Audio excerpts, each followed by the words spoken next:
Приветствуем вас на канале Раиса Греченко, дача, сад, огород, цветы. Сегодня ответ нашему участнику группы социальных сетей, которая написала, что я очень хитрая, показываю вот помидоры в теплице, конечно, уже можно получать урожай. И это действительно так. Мы уже вот на второй кисти завершаем сбор. Еще здесь есть и первая, и вторая, третья кисть. Ну, а четвертая, пятая и дальше наливаются.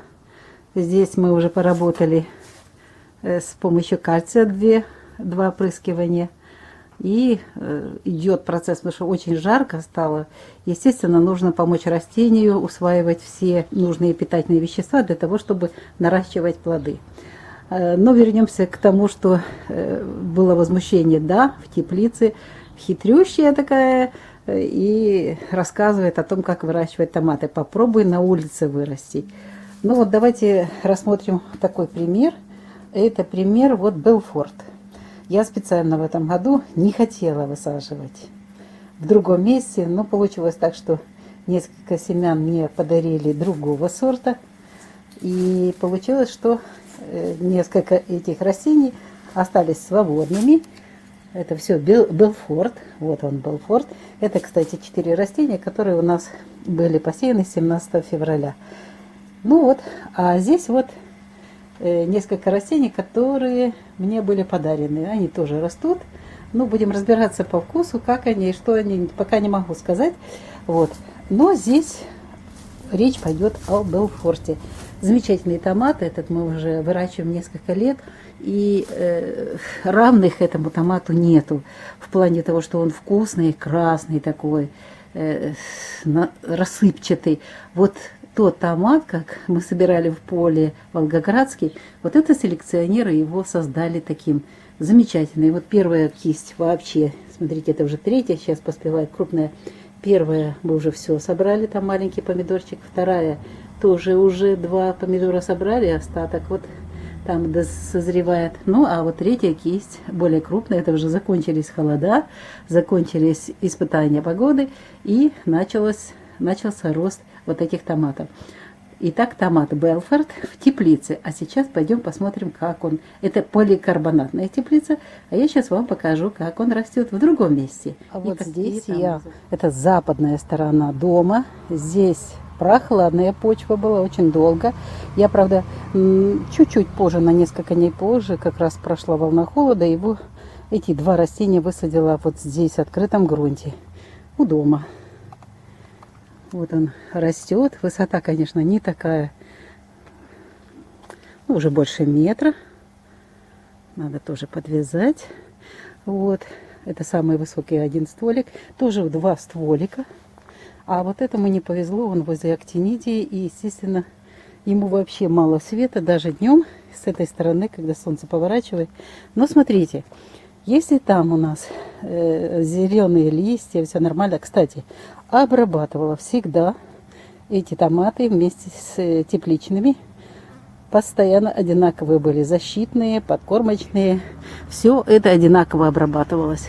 Вот смотрите, что у нас на сегодняшний день есть. Тоже мы, кстати, уже один большой был помидорчик красный. Мы его тоже уже собрали.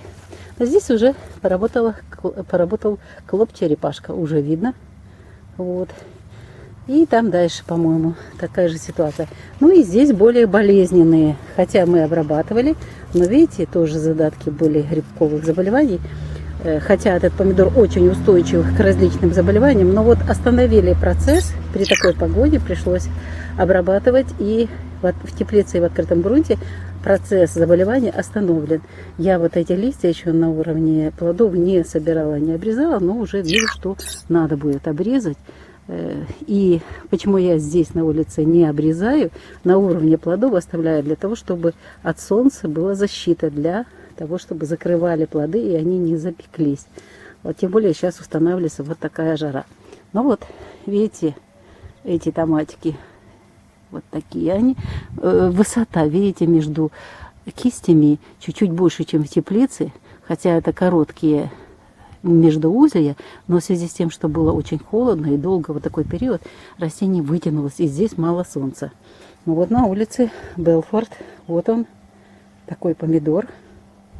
Вот. Вот он есть. Так что не хитрю я, а выращиваю томаты в разных условиях. Но это еще не все. Ну а это пленочная теплица тоже. Смотрите, здесь высадила 2 помидора. Тоже этот же сорт. Вот так как 4 у меня было семян. Да, 4 штуки рассады оставались. 4 новых. Вот я их высадила сюда. Они здесь помельче. Ну, пленочная теплица, здесь прохладнее было в этот период холодный. Вот. И смотрите, навязано сколько.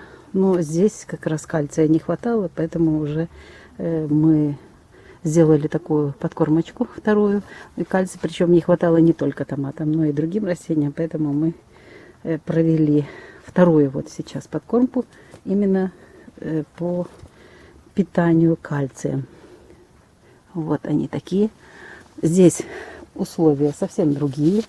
Здесь условия более сложные для томатов. Видите, они вверху очень жарко и тень. Но все равно завязывают томатики. Вот. И здесь даже цветут. Причем цветут, смотрите, рядышком с чем. Здесь такая вот интересная идиллия. Вот она, красота. И вверху уже то же самое.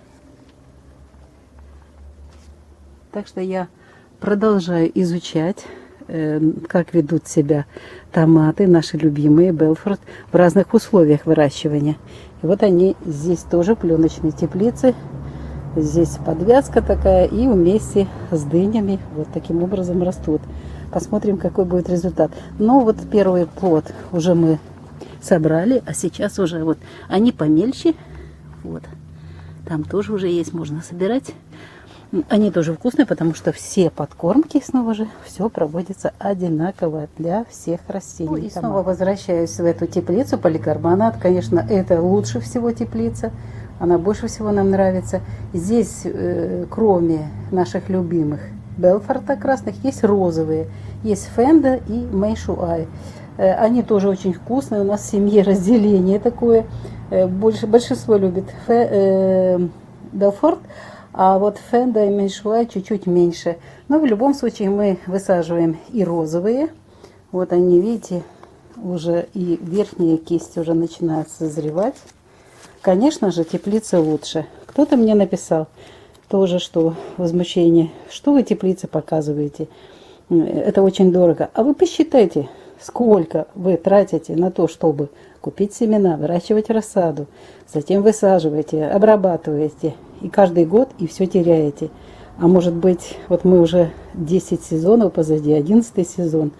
И один раз потратились, и сейчас постоянно мы вот имеем такую возможность здесь и цветы выращивать, и зимой сохранять все растения. И вот допоздна выращивать здесь томаты и огурцы. Поэтому здесь не хитрость, а здесь нужно расчет делать, знать свои затраты и возможности, естественно, использовать уже современные знания и использовать по максимуму то, что у вас есть, потому что далее мини-ледниковый период. А естественно, мини-ледниковый период это будут более короткие теплые периоды, все более длинные холода. И без теплиц просто-напросто вырастить томаты нельзя. Несмотря на то, что мы находимся на юге, а мы живем на юге Украины, юге Одесской области, недалеко от Дуная, прекрасной реки, и выращиваем вот в теплице на юге ранние томаты. Выбрали самые лучшие, и вот таким образом мы занимаемся обеспечением своей семьи витаминами, плодами томатов, огурцов, баклажанов, перца и других овощей. Я ответила на вашу реплику, надеюсь, она понятна, и мой посыл всегда всем вам. Не надейтесь на то, что будет погода, снова же вернется на в старые времена, на старый круг. Этого не будет, будут только изменения. И, естественно, нужно под эти изменения подстраиваться. Мы прощаемся с вами до следующего видео. Всего вам самого-самого доброго, хорошего урожая, крепкого здоровья и до новых встреч на нашем канале.